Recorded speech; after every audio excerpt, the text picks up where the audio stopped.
শুভ নববর্ষ।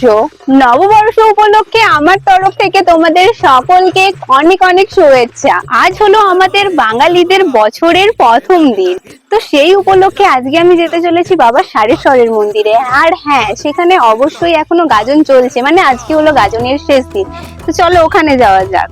এই হলো সারেশ্বরের মেন মন্দির। এখন তোমরাও বাবার একটু দর্শন করে নাও। আজ গাজনের শেষ দিন হওয়া সত্ত্বেও এখানে কিন্তু প্রচুর মানুষের ভিড় জমেছিল। তারপরে আমি চলে গিয়েছিলাম খাবার খাওয়ার জন্য, আর খাবারের মধ্যে ছিল ভাত, ডাল, পোস্ত, সবজি, সঙ্গে মাছ, চাটনি, এমনকি দই মিষ্টিও ছিল। আজ ছিল গাজনের আশপান্না, সেই জন্যই কিন্তু এত কিছুর আয়োজন। আর এই গাজন উপলক্ষে সারেশ্বরে কিন্তু অনেক জিনিসপত্রের দোকানও বসেছিল। আজ এখানের প্রত্যেকটা মন্দিরকে কিন্তু খুব সুন্দরভাবে সাজানো হয়েছিল, আর প্রত্যেকটা মন্দিরের বাইরে কিন্তু বহু মানুষের ভিড় ছিল।